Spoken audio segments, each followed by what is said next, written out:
Shalom, shalom, peuple de Dieu, shalom. Je vous bénis par le nom puissant de Jésus-Christ.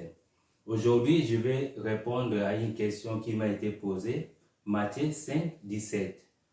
La personne dit que Jésus-Christ, il n'est pas venu abolir la loi, mais il est venu accomplir. Alors, c'est une question qui est liée à la dîme pour que les chrétiens puissent payer la dîme. Alors, pour savoir, déjà dans la Bible, quand vous attendez la loi, c'est pas facile à comprendre de quelle loi ils sont en train de parler. Donc, il y a 613 lois qui est divisée en trois. Donc, si tu ne comprends pas quelle loi la Bible il est en train de parler, tu vas tomber dans les pièges, je peux dire, pour payer la dîme. Alors, il y a 613 lois. 613 lois est réduit à 3 lois. Donc, pour comprendre déjà, si tu comprends ça, tu vas être efficace dans l'étude biblique. Quand tu attends la loi, tu ne vas pas tomber dans la piège. Dans les pièges, tu ne vas pas tomber dans les pièges pour payer la dîme quand le passé vous réclame la dîme. Donc, il faut comprendre d'abord, il y a 3 lois il y a 613 lois qui sont réduites à 3. Il y a la loi morale, la loi civile ou juridique et la loi cérémonielle ou la loi des cultes. La loi des cultes est liée au sacrifice. Donc, la loi des cultes, c'est-à-dire les temples, les sacrificateurs et les offrandes. Donc la loi des cultes, la loi du temple est liée au sacrifice. Donc, pour comprendre aussi, la dîme, ce n'est pas de l'argent. Là, c'est bibliquement, quand les gens parlent de la dîme, ce n'est pas de l'argent. Dans la parole de Dieu, dans la Bible, ce n'est pas de l'argent. La dîme, c'est le fruit de la terre. Bon, je vais prendre déjà le dictionnaire biblique. Dictionnaire biblique. Voilà, dictionnaire biblique pour comprendre. Il faut être dans les contextes selon les thèmes. Quand il vous parle de la loi, il faut comprendre quelle loi. Quand on parle de la dîme, il faut comprendre la dîme c'était quoi. Si vous ne comprenez pas ça, ça va être compliqué. Il y avait de l'argent dans la Bible à l'époque. Moi aussi, je croyais qu'il n'y avait pas de l'argent. Il y avait de l'argent à l'époque, mais les gens ne donnaient pas de l'argent. Ils donnaient des fruits de la terre. Les sacrificateurs, ils étaient consacrés au temple pour qu'ils puissent manger, pour servir au temple. Donc, dictionnaire biblique me dit, voilà, dictionnaire biblique, voilà, dictionnaire biblique, voilà, à la page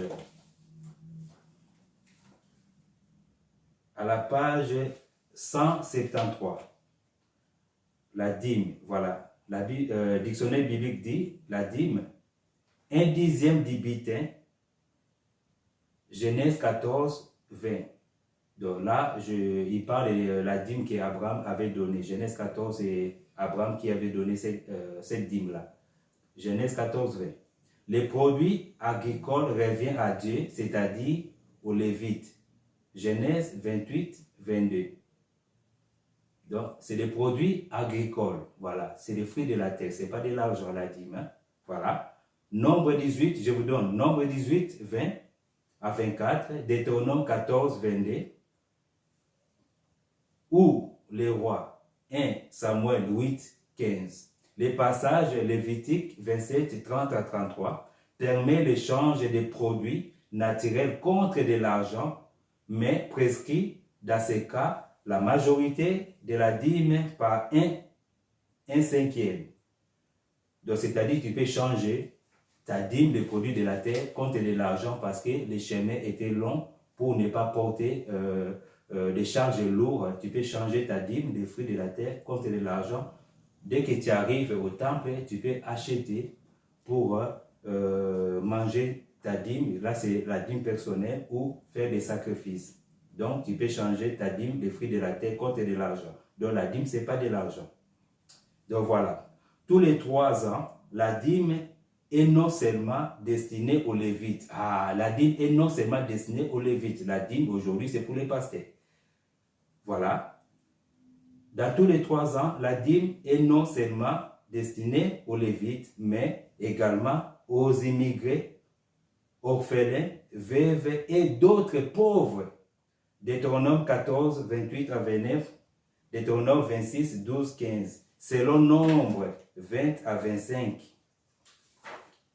Voilà, les Lévites devaient verser 1/10 de la dîme perçue par eux-mêmes aux prêtres, c'est-à-dire la 10e, et ils vont prendre, ils vont donner d'autres 10e aux prêtres, donc aux sacrificateurs. Donc les Lévites, tous les Lévites n'étaient pas des sacrificateurs. Ça, il faut comprendre ça. Donc, quand ils prenaient les Lévites, ils prenaient leur dîme, ils devaient encore prendre 1/10 pour donner aux prêtres, aux sacrificateurs. Donc voilà, la dîme, ce n'était pas de l'argent. Selon la parole de Dieu, selon la Bible, selon le dictionnaire biblique, la dîme, c'est le fruit de la terre. La dîme, ce n'était pas pour les prêtres seulement, c'était pour les orphelins, les veuves, les pauvres, les immigrés. Et voilà, aujourd'hui, la dîme, c'est pour les pasteurs, c'est l'escroquerie. La dîme, c'était pour les gens qui travaillent au temple, c'est-à-dire les mamans qui nettoient l'église, les portiers, c'est-à-dire les gens de l'accueil. La dîme, c'était pour les chantres aussi. Les chantres, ils bénéficiaient de la dîme, des fruits de la terre. Aujourd'hui, c'est les pasteurs qui bénéficient de tout ça. Personne prend la dîme aux églises aujourd'hui parce qu'ils ont transformé la dîme des fruits de la terre au l'argent. Donc, voilà, je crois que vous avez compris, la dîme, ce n'est pas de l'argent, c'est le fruit de la terre. Et la dîme était liée au temple, au sacrificateur. La dîme, ce n'était pas pour les pasteurs aujourd'hui, ils se sont les pasteurs aujourd'hui. La dîme, c'était pour les immigrés, les pauvres, les orphelins, les veuves. Voilà, selon la Bible, la parole de Dieu. Maintenant, je vais vous expliquer 3 sortes de la loi. Maintenant, pour démarrer notre étude. Voilà. Quand vous attendez la loi, il faut comprendre quelle loi la Bible parle. Voilà.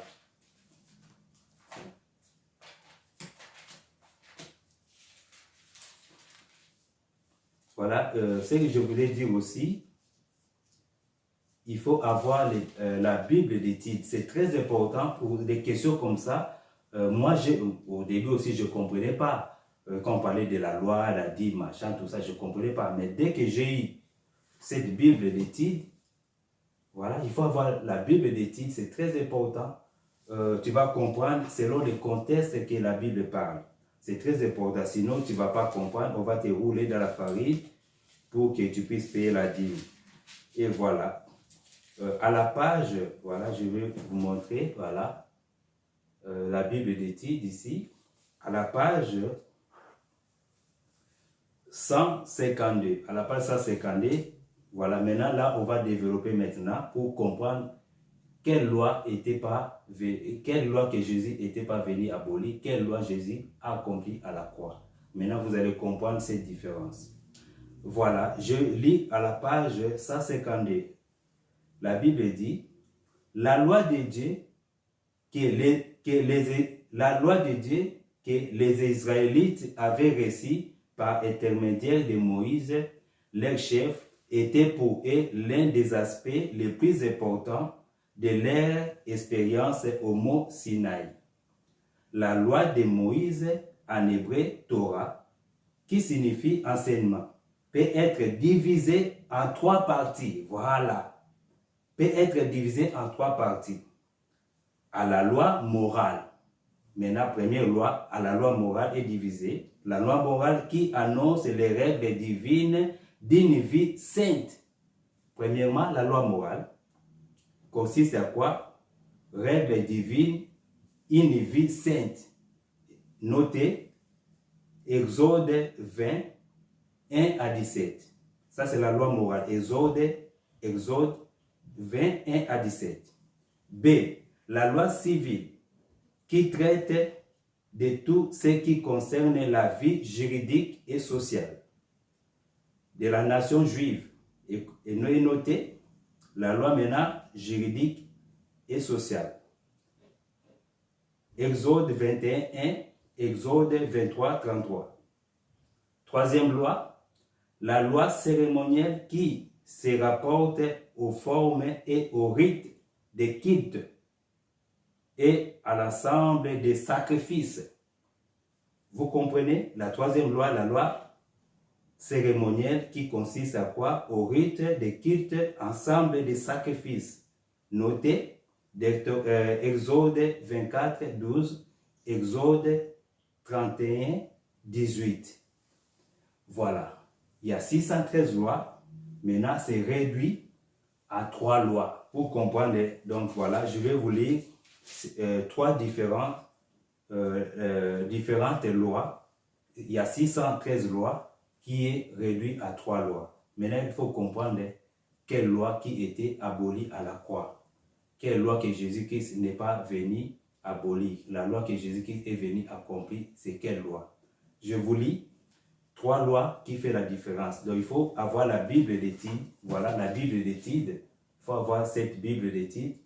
Voilà, qui a des commentaires bibliques qui expliquent, voilà, pour être dans la bonne étude, pour comprendre cette différence. Voilà, à la page 152, il dit, la loi de Dieu que les Israélites avaient reçue par l'intermédiaire de Moïse, leur chef, était pour eux l'un des aspects les plus importants de leur expérience au mont Sinaï.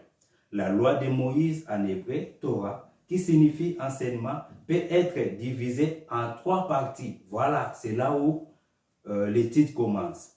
Peut diviser en 3 parties.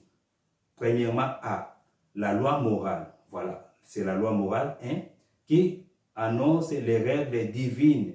Les règles divines, une vie sainte. Voilà, la loi morale, c'est la loi de Dieu. Qui annonce quoi? Les règles divines. Une vie sainte de la loi de Dieu. Exode 21 à 17. C'est les 10 commandements. B, deuxième loi, la loi civile qui traite tout ce qui concerne la vie juridique et sociale de la nation juive. La loi civile aujourd'hui est transformée en autre loi dans la société dans laquelle que tu vis. Tu dois respecter la loi là où tu vis. Exode 21, 1, Exode 23, 33. B, C, troisième loi. La loi cérémonielle qui se rapporte aux formes et aux rites du culte et ensemble des sacrifices. Voilà. Troisième loi, c'est la loi cérémonielle qui est liée au culte, au temple, au sacrifice. Exode 24, 12, Exode 31, 18. Observez point suivant à propos de la nature et de la fonction de la loi de l'Ancien Testament. Ils ont dit observer les points suivants à propos de la nature et de la fonction de la loi de l'Ancien Testament. Maintenant, il faut observer dans leur fonction, dans leur nature maintenant, pour faire cette différence de la loi. Mes bien-aimés, vous avez compris, on a 3 lois. Il y a 613 lois qui sont divisées en 3 lois. Il y a la loi morale, la loi de Dieu, la loi divine, la loi civile. Aujourd'hui, la loi civile, c'est la loi dans la société dans laquelle que tu vis. Tu dois respecter la loi civile là où tu vis. Maintenant, ma question qui m'a été posée par rapport au Matthieu 5, au Matthieu 5, 17, par rapport à Jésus-Christ, il n'est pas venu abolir la loi ni les prophètes, il est venu accomplir. Alors, pour comprendre cette question, je prends la Bible, Matthieu. Il faut avoir la Bible d'étude pour comprendre des choses, sinon ça va être compliqué. Donc,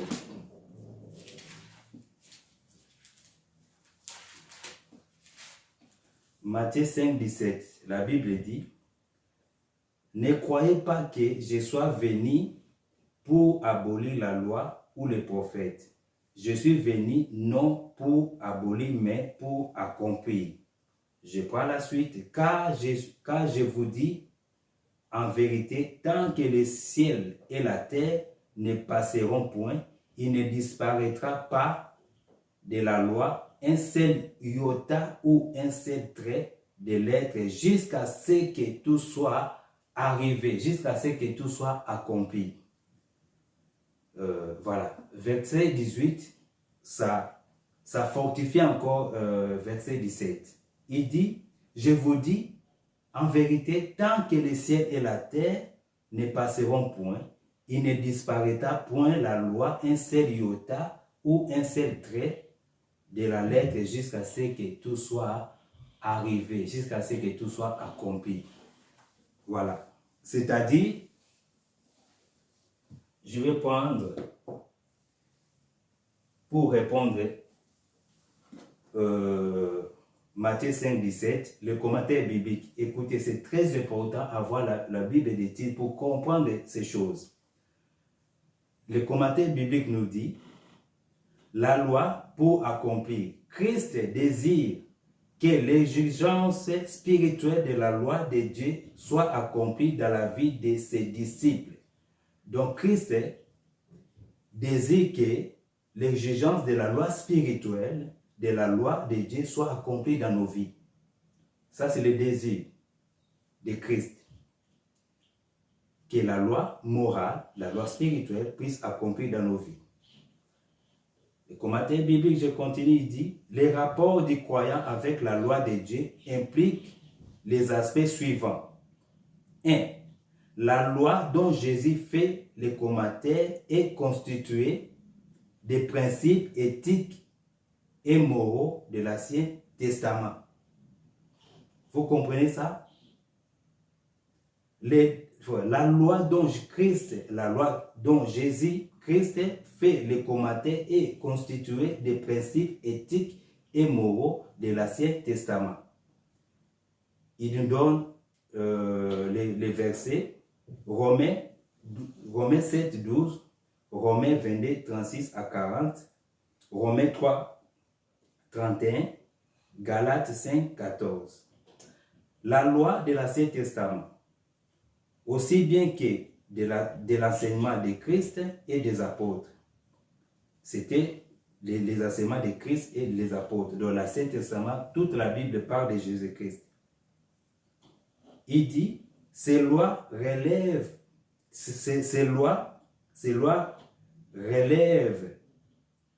la nature et la volonté de Dieu pour tous les hommes et sont encore valables aujourd'hui. Mes bien-aimés, écoutez le commentaire biblique. Il dit, ces lois révèlent la nature et la volonté de Dieu pour tous les hommes et sont encore valables aujourd'hui. Quelles lois sont valables aujourd'hui, mes bien-aimés? Quelles lois sont valables aujourd'hui? Quelles lois sont valables aujourd'hui? Tu vois? Donc la loi dont Christ fait les commentaires est constituée des principes éthiques et moraux de l'Ancien Testament. Ce que Jésus-Christ parlait ici dans Matthieu 5, 17, ce n'était pas la loi que Jésus-Christ était venu abolir. La loi que Jésus-Christ était venu accomplir, c'était la loi cérémonielle. Ce que Jésus parlait ici, c'est la loi, les lois moraux, il dit éthiques et moraux. Jésus-Christ, il était pas venu abolir ces lois ici. Donc, les commentaires bibliques descendent encore, ils vous donnent les références pour comprendre quelle loi que Jésus-Christ n'était pas venu abolir. Jésus-Christ était venu abolir la loi cérémonielle qui était liée au culte, au temple, au sacrifice. Mes bien-aimés, il faut avoir la Bible d'étude pour comprendre ces choses clairement. Quelle loi que Jésus-Christ n'était pas venu abolir, mes bien-aimés? Le commentaire biblique précise très bien. Ces lois révèlent la nature et la volonté de Dieu pour tous les hommes et sont encore valables aujourd'hui. La loi morale est valable aujourd'hui. La loi civile est valable aujourd'hui. La loi cérémonielle qui était liée au temple, qui nous condamnait, était abolie. Voilà cette différence-là. Voilà cette différence. Il nous donne encore les références. On va aller dans Romains 7, 12.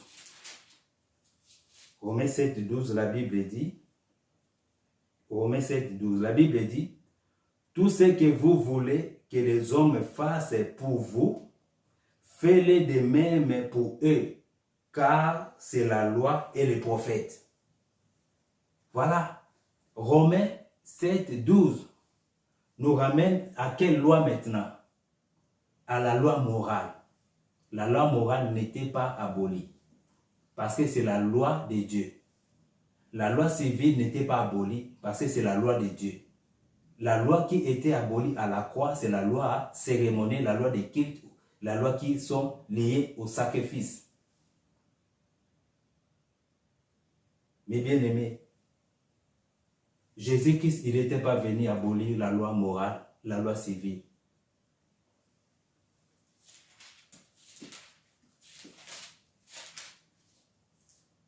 Il vous donne encore des références pour comprendre quelle loi n'était pas venue abolir. Romains 3, 33. Romains 3, 33, la Bible dit, loin de là, anéantissons-nous donc la loi par la foi? Loin de là, au contraire, nous confirmons la loi. Est-ce qu'on peut anéantir la loi parce que nous avons la foi aujourd'hui? La Bible dit, loin de là, au contraire, nous confirmons la loi. Quelle loi que nous confirmons dans nos vies? C'est la loi morale, la loi civile. Tu dois obéir la loi civile dans les pays dans lesquels tu vis. Donc tu respectes Dieu. La loi morale, c'est les 10 commandements, c'est la loi. Aujourd'hui, c'est la loi de Christ, la loi de vie. C'est la loi de Dieu qui est éternelle. Voilà, la loi qui était abolie, c'est la loi cérémonielle. Anéantissons-nous donc la loi par la foi? Loin de là, au contraire, nous confirmons la loi. Quelle loi que nous confirmons? Quelle loi que nous confirmons aujourd'hui, mes bien-aimés, dans nos vies? Jésus-Christ nous a libérés, quelle loi? Mais la loi que nous confirmons dans nos vies, c'est quelle loi, mes bien-aimés? Je vais lire le commentaire biblique pour comprendre encore plus, mes bien-aimés. Commentaire biblique dit, Romains 3, 31, nous confirmons la loi. Le salut en Christ ne signifie pas que la loi n'a plus de valeur.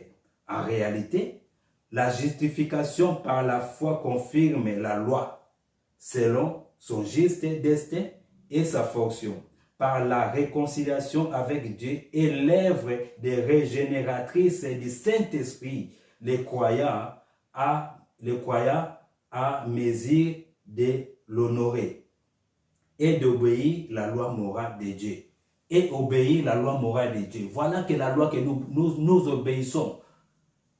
Quelle loi qui était venue abolir? Ce n'est pas la loi morale. Nous obéissons la loi morale. Voilà la confirmation maintenant, mes bien-aimés. Nous confirmons la loi morale. Tu ne peux pas être chrétien aujourd'hui pour dire que Jésus-Christ est venu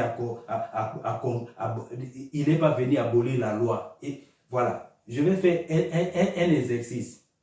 Disons que Jésus-Christ, il n'est pas venu abolir la loi. Ok.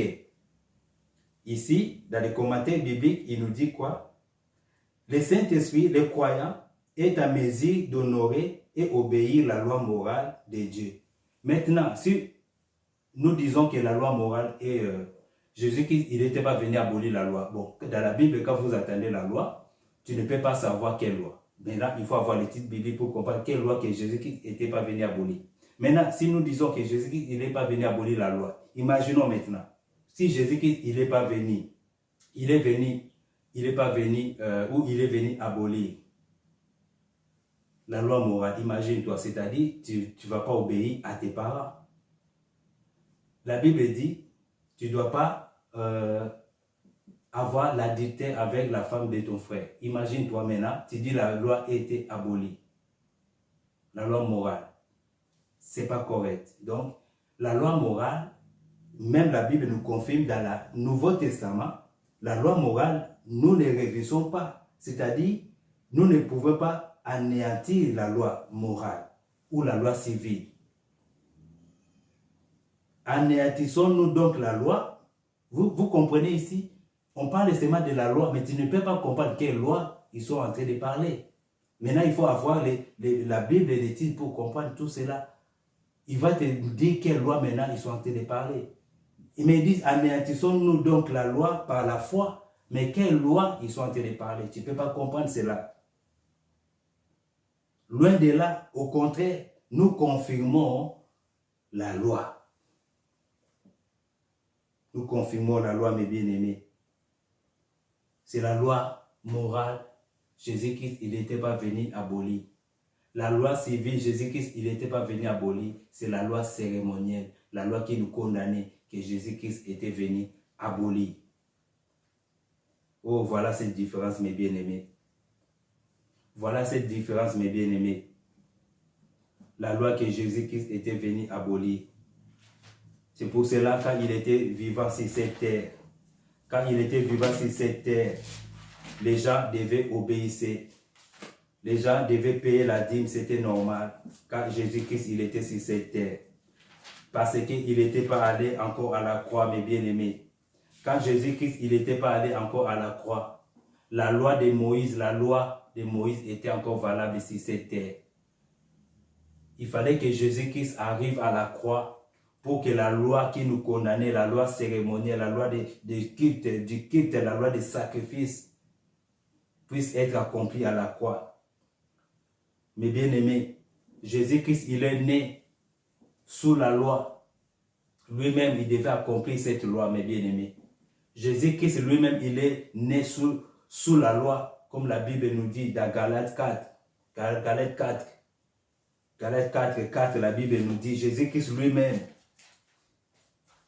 il est né sous la loi. Jésus-Christ, il est né sous la loi, mes bien-aimés. Il devait accomplir.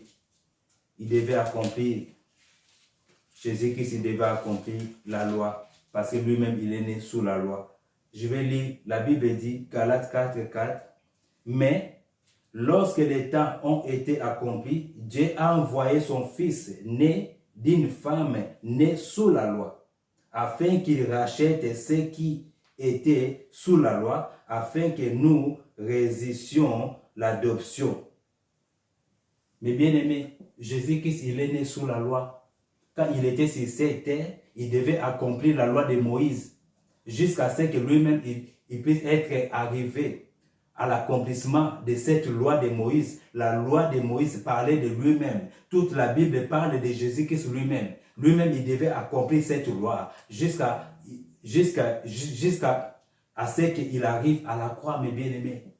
C'est comme un jouet. Lui-même, il doit être un jouet. Il devait d'abord jouer des matchs, des entraînements, des championnats pour subir cette intensité. Après lui-même, il peut devenir un entraîneur. C'est normal. Un bon entraîneur, lui-même, il doit être joueur. Il doit jouer. Il va passer aux entraînements, il doit passer au championnat pour avoir cette capacité. Quand il va devenir un entraîneur, il sait ce qu'il parle, il sait ce qu'il dit, il sait des matchs, comment ça bouge. Il peut dire, non, toi, sors, je remets l'autre, non, je change de jeu, parce qu'il voit l'intensité. De chaque match, ce n'est pas la même chose. Il devait lui-même passer par la loi de Moïse. Il devait lui-même accomplir la loi de Moïse, mes bien-aimés.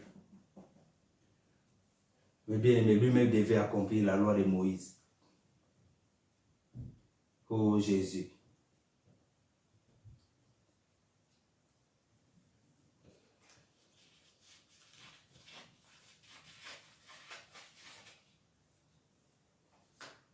Il devait accomplir la loi. Lui-même, il est né sous la loi, Jésus-Christ. Il devait accomplir la loi. Quand Jésus-Christ lui-même, il était sur cette terre, il devait accomplir la loi de Moïse, mes bien-aimés. Il devait accomplir la loi de Moïse. Matthieu 8, 1 à 4, la Bible dit, lorsque Jésus fut descendu de la montagne, une grande foule les suivit.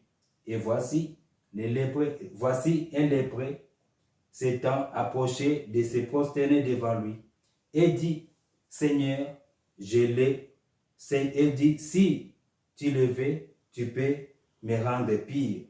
Jésus étendit la main, le toucha et dit, je le veux, sois pire. Aussitôt il fit de sa lèpre. Puis Jésus lui dit, garde-toi d'en parler à personne, mais va te montrer au sacrificateur et présente l'offrande que Moïse a prescrite afin que cela leur serve de témoignage. Mais bien aimés, est-ce que vous comprenez cela? Jésus-Christ a guéri ce lépreux. Il lui a dit, va accomplir la loi de Moïse qui a prescrit afin que leur serve un témoignage. C'est-à-dire, si Jésus-Christ, il avait guéri ces lépreux, il lui a dit, il ne faut pas aller payer l'offrande que Moïse avait prescrit. Ça devait faire du désordre. Donc, il devait accomplir la loi de Moïse tant qu'il était sur cette terre. Après la mort de Jésus-Christ, la loi de Moïse n'a plus d'effet dans nos vies. On ne peut plus aller sacrifier les moutons, on ne peut plus aller donner des offrandes ici, après la mort de Jésus-Christ, parce qu'il était venu accomplir la loi cérémonielle qui était liée au temple, au sacrifice. La dîme est liée au sacrifice, la dîme est au temple. C'est la loi qui était liée à la loi cérémonielle. C'est la loi que Dieu avait donnée aux sacrificateurs. Ils puissent bénéficier de cette loi. C'est la dîme. Les sacrificateurs travaillaient au temple. Donc la loi cérémonielle a été accomplie à la croix.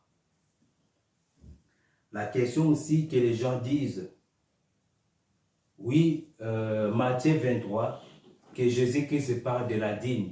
Oui, Matthieu 23, Jésus-Christ parle de la dîme parce qu'il était vivant sur cette terre. Quand Jésus-Christ est vivant sur cette terre, il n'a pas encore accompli la loi cérémonielle.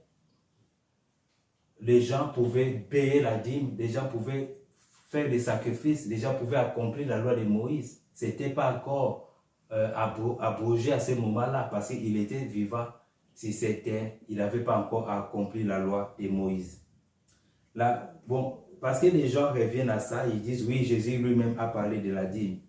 Mais est-ce que Jésus a demandé la dîme au sacrificateur? Non. Jésus-Christ, il disait seulement, vous payez des dîmes, vous payez, mais vous oubliez encore de faire ce qui est le plus important. Il reprochait aux sacrificateurs leur manière de vivre. Il reprochait aux sacrificateurs leur manière de vivre. Il n'a pas demandé la dîme. Il dit, malheur à vous, scribes et pharisiens, hypocrites, parce que vous payez la dîme de la menthe, de la nette et du cumin, et que vous laissez ce qui est plus important dans la loi, la justice, la miséricorde et la fidélité. C'est là ce qu'il fallait pratiquer sans oublier les autres choses. Voilà. Donc, c'est-à-dire, les gens payaient la dîme quand Jésus-Christ, il était vivant sur cette terre. Oui, parce qu'il n'était pas encore arrivé à la croix. Quand il est arrivé à la croix, il a accompli cette loi, la loi qui nous condamnait, la loi cérémonielle. Personne ne peut payer cette dîme aujourd'hui, parce que Jésus-Christ a accompli cette loi, mes bien-aimés. La loi qui nous condamnait, c'est la loi cérémonielle. La loi qui nous condamnait, c'est la loi cérémonielle. La loi morale, c'est la loi de Dieu. C'est les 10 commandements. Aujourd'hui, c'est la loi spirituelle. La loi civile, c'est la loi de Dieu. Personne, tu dois obéir aux magistrats, aux juges dans la ville, là où tu vis. Alléluia, dans les pays dans lesquels que tu vis, tu dois obéir, alléluia, aux magistrats, aux juges, parce que tu obéis la loi de Dieu. La loi là, Jésus qui n'était pas venu abolir cette loi, mes bien-aimés. La loi civile, Jésus-Christ, il n'était pas venu abolir cette loi. La loi civile est valable aujourd'hui, mes bien-aimés. La loi civile est valable aujourd'hui, mes bien-aimés.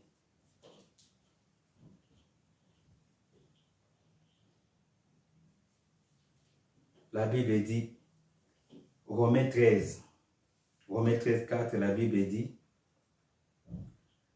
les magistrats et serviteurs de Dieu pour ton bien. Mais si tu fais le mal, crains, car ce n'est pas en vain qu'ils portent l'épée, étant serviteurs de Dieu pour exercer la vengeance et punir ceux qui font le mal. Il est donc nécessaire d'être soumis, non seulement par crainte de punition, mais encore par motif de conscience. Voilà, motif de conscience, c'est la loi morale, motif de conscience. La loi civile, la loi juridique est valable aujourd'hui, mes bien-aimés. Les juges, les magistrats sont les serviteurs de Dieu pour t'amener à une bonne conscience. C'est la loi de Dieu, mes bien-aimés. Jésus-Christ, il n'était pas venu abolir cette loi. Alléluia, mes bien-aimés. Tu dois obéir. Alléluia. La loi, là où tu vis, dans la ville que tu vis, dans le pays que tu vis. Alléluia, tu dois obéir, mes bien-aimés. Imagine-toi si Jésus-Christ il était venu abolir la loi morale, la loi civile. Imaginez-vous, ça devait être quoi? Du désordre, c'est-à-dire tu ne dois pas obéir. Tu dis au policier, je m'en fous. Par exemple, Jésus-Christ a aboli la loi. Je ne vais pas payer ceci, je ne vais pas faire ceci. Il n'y a pas de sens. Si tu n'as pas compris cela, si tu n'as pas compris quelle loi que Jésus-Christ est venu accomplir, c'est-à-dire tu dois banaliser la loi morale. Tu obéiras ton père et ta mère, c'est la loi morale. Tu ne prendras pas la femme de ton prochain, c'est la loi morale. Imagine-toi que Jésus-Christ est venu abolir cette loi. C'est-à-dire tu vas confirmer, donc Jésus-Christ est venu abolir la loi. Si tu ne comprends pas cette différence, Jésus-Christ est venu abolir la loi. Tu vas faire quoi? Tu vas prendre la femme de ton prochain. Tu ne vas pas obéir à tes parents. Et tu ne vas pas obéir à la police, aux magistrats, aux juges, parce que Jésus-Christ a aboli la loi. Il n'y a pas de sens. Donc Jésus-Christ, il n'est pas le Dieu du désordre. Il est le Dieu d'ordre. La loi que Jésus-Christ était venu accomplir, c'est la loi cérémonielle qui nous condamnait au culte. Et la dîme est liée à la loi cérémonielle parce que les sacrificateurs étaient au temple, ils servaient Dieu au temple, mes bien-aimés. Quand Jésus-Christ a accompli cette loi, la loi du temple, il a détruit, il est devenu lui-même le temple. Il nous a fait devenir le temple. Nous sommes le temple du Seigneur aujourd'hui. Il a dit détruire ce temple ici. Alléluia. Dans 3 jours, je rebâtirai. Ils n'ont pas compris ce que Jésus-Christ disait. Alléluia. Ils n'ont pas compris. Jésus disait, son propre corps, ça va devenir le temple, mes bien-aimés. Son propre corps, Jésus-Christ, il va devenir le temple. Il va nous faire devenir aussi le temple. Nous allons devenir le temple du Seigneur. Car il a détruit ce temple, il est devenu lui-même le corps. Il est devenu le temple. Il nous a fait devenir aussi le temple. Il est rentré une seule fois pour toutes. Il est devenu le véritable sacrificateur. Il nous a fait devenir aussi le véritable sacrificateur. C'est pour cela les sacrificateurs, ils rentraient chaque année pour donner l'offrande du peuple et leur offrande à eux-mêmes. Jésus-Christ il a dit non, c'est fini. Moi-même, je vais rentrer une seule fois pour toutes pour accomplir cette loi. Alléluia, qui vous condamnez. Je vais rentrer une seule fois pour toutes. Jésus-Christ il est rentré une seule fois pour toutes pour accomplir cette loi qui nous condamnait. Alléluia. Cette loi, c'est la loi cérémonielle que Jésus-Christ est venu accomplir, mes bien-aimés. Il est devenu le temple. C'est pour cela que la dîme était liée au temple pour les sacrificateurs recevoir la dîme que Jésus-Christ que Dieu avait ordonné. Alors, c'était lié au temple. C'est pour cela qu'il a accompli la loi cérémonielle, mes bien-aimés. La Bible dit, les Juifs prenaient la parole, lui dirent, quel miracle nous montres-tu pour agir de la sorte? Jésus leur répondit, détruisez ce temple et en 3 jours je le relèverai. Alors les Juifs dirent, il a fallu 46 ans pour bâtir ce temple. Et toi, en 3 jours, tu le relèveras. Mais il parlait du temple de son corps. Alléluia, Jésus parlait du temple de son corps. Il est devenu le temple. Alléluia, ils n'ont pas compris le message. Jésus-Christ a dit détruisez ce temple. Dans 3 jours, quand je rentrerai dans le séjour des morts, après 3 jours, je vais accomplir la loi qui était liée au temple. Moi-même, je suis le véritable temple aujourd'hui. Jésus-Christ a accompli cette loi. Il est devenu le temple aujourd'hui. C'est pour cela que les gens, ils insistent pour avoir la dîme aujourd'hui. La dîme, c'était la loi cérémonielle qui était liée à la croix. Jésus-Christ est rentré une seule fois pour tout pour accomplir la loi cérémonielle qui était au temple. Il est devenu lui-même le temple. Il nous a fait devenir le temple. Aujourd'hui, nous sommes le temple du Seigneur. Il est rentré une seule fois pour toutes. Il est devenu le sacrificateur, le véritable sacrificateur. Il nous a fait devenir le véritable sacrificateur aujourd'hui. Alléluia. Apocalypse 5, 10. Nous sommes les sacrificateurs. Apocalypse 1, 6, nous sommes les véritables sacrificateurs aujourd'hui. Cette loi a été accomplie, mes bien-aimés. Alléluia. Cette loi a été accomplie. La Bible dit, mais il a fallu, mais il parlait du corps, mais il parlait du temple de son corps. C'est pourquoi, lorsqu'il fut ressuscité des morts, lorsqu'il fit ressusciter des morts, ses disciples se souvenaient, il avait dit cela et ils crurent à l'écriture et à la parole que Jésus avait dite. Les disciples, ils se sont souvenus, il avait parlé de ces choses. Après 3 jours, je ressusciterai, le temple sera détruit. Alléluia, je suis devenu le véritable temple. Il nous a fait devenir le véritable temple. Il est rentré une seule fois pour toutes. Alléluia. Il a accompli la loi cérémonielle qui nous condamnait, mes bien-aimés. Quelle loi qui nous condamnait? Quelle loi qui nous condamnait? C'est la loi cérémonielle, mes bien-aimés. La loi du culte, la loi du sacrifice. Jésus-Christ, il n'est pas venu abolir la loi morale. Il n'est pas venu abolir la loi civile. Mais il est venu abolir la loi cérémonielle qui nous condamnait, mes bien-aimés. C'était la loi des sacrifices. Alléluia. C'était la loi du sacrifice, mes bien-aimés. Quelle loi il est venu abolir? Colossiens, mes bien-aimés. Colossiens 2, 12. Colossiens 2, 14, 16. La Bible dit. Colossiens 2, 14. Colossiens 2, 14, 16, la Bible dit, il a effacé l'acte dont les ordonnances nous condamnaient et qui subsistait contre nous et il a détruit à la croix. Alléluia. Quelle loi que Jésus-Christ, il est venu clouer à la croix. Il faut comprendre.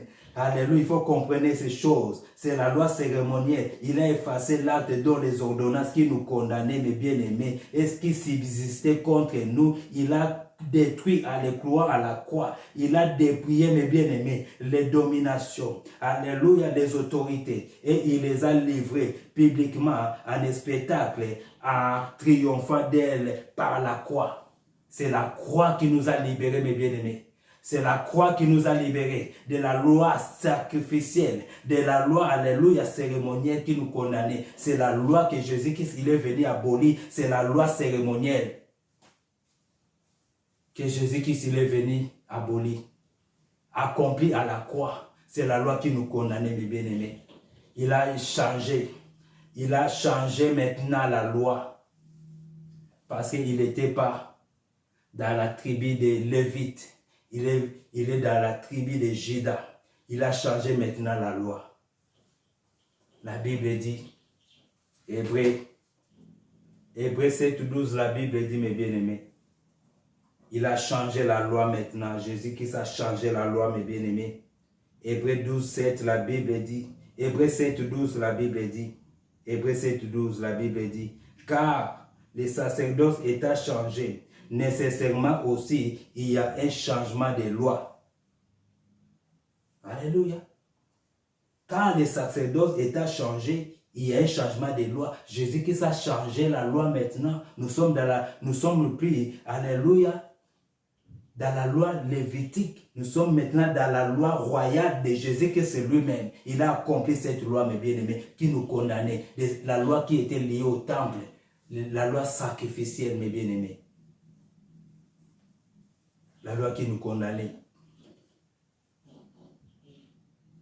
Alléluia. Nous bénéficions, nous sommes les héritiers, mes bien-aimés. Nous sommes les héritiers. Donc la loi cérémonielle qui nous condamnait, mes bien-aimés, la Bible dit,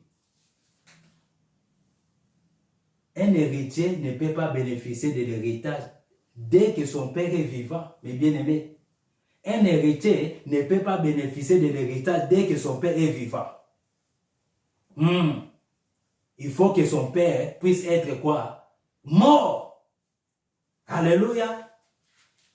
Il fallait que Jésus-Christ arrive à la croix. Il puisse rentrer 3 jours. Il puisse ressusciter, mes bien-aimés, pour que nous puissions bénéficier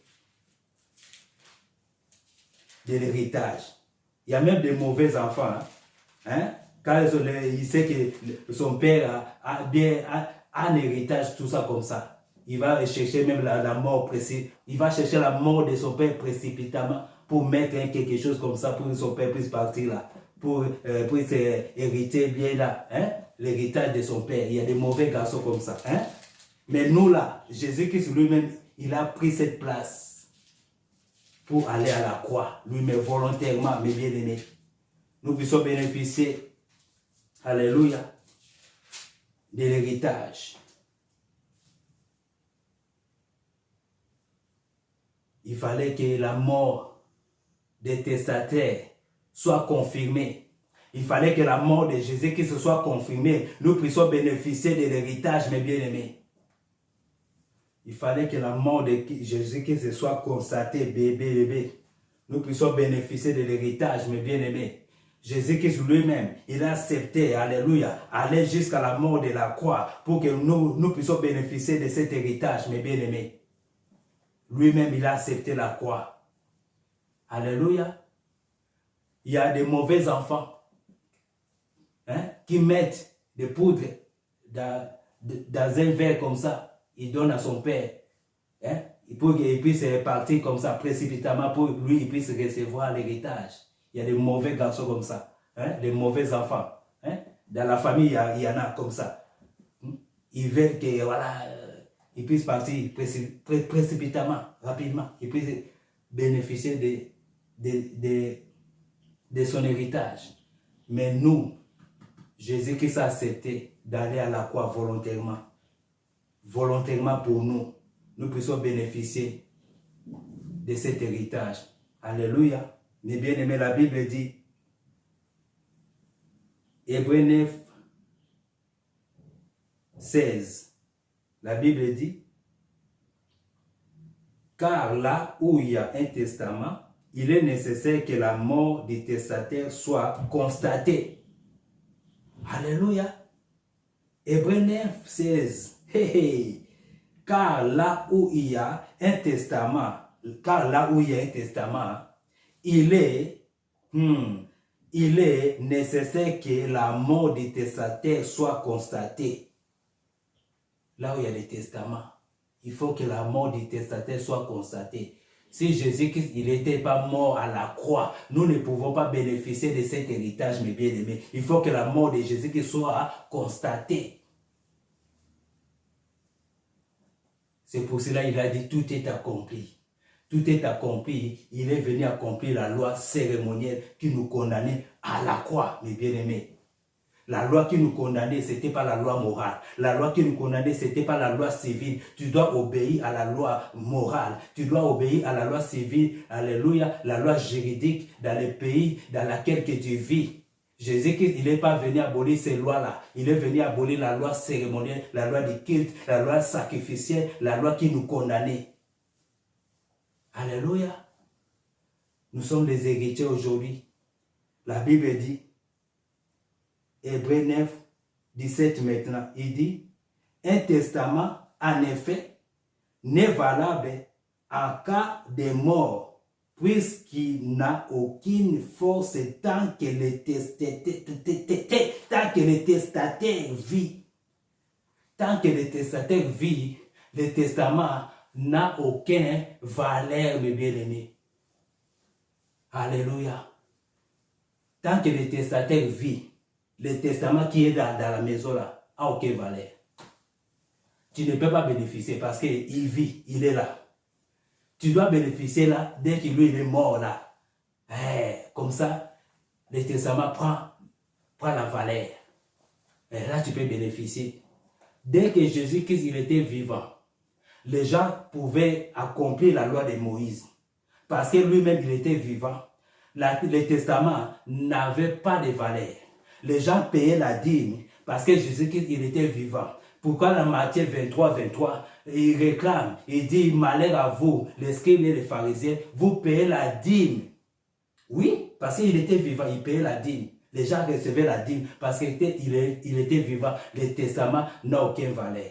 Il fallait que la mort de Jésus-Christ soit accomplie pour accomplir la loi cérémonielle, pour nous puissions bénéficier de l'héritage.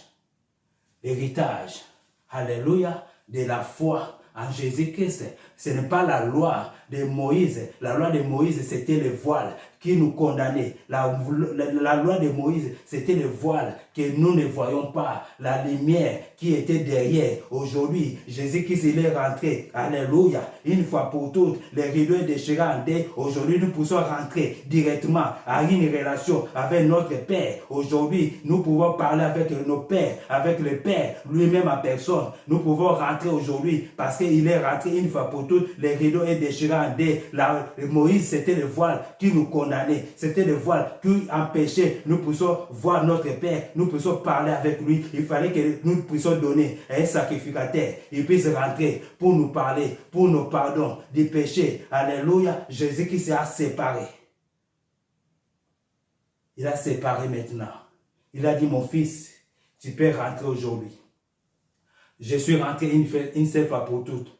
Les rideaux est déchiré en deux, mes bien-aimés. Alléluia. La loi de Moïse nous condamnait. La loi de Moïse nous condamnait, mes bien-aimés.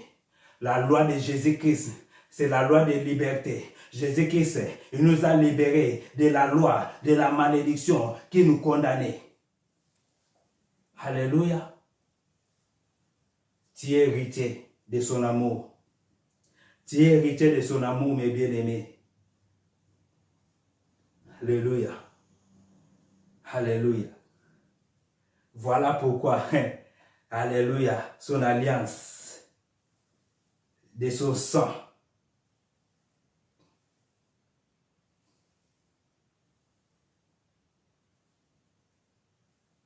Alléluia. Car la loi où il y a un testament, il est nécessaire que la mort du testataire soit constatée. Un testament, en effet, n'est valable à cas de mort, puisqu'il n'a aucune force tant que le testataire vit. Voilà pourquoi c'est avec le sang. Voilà pourquoi avec du sang, avec du sang que même la première alliance fut inaugurée. Même avec du sang, la première alliance fut inaugurée. Première alliance, Moïse avait inauguré avec le sang. Alléluia. Aujourd'hui, c'est le sang de Jésus qui est au-dessus du sang des boucs que Moïse avait inauguré cette alliance. Jésus qui a donné son propre sang, mes bien-aimés. C'est pour cela aujourd'hui, il a dit tout est accompli. La loi cérémonielle, il a accompli cette loi, mes bien-aimés. La loi qui nous condamnait. La loi qui nous condamnait, c'est la loi cérémonielle. Mes bien-aimés, Jésus qui a accompli cette loi. La loi de la dîme, alléluia, était liée au temple.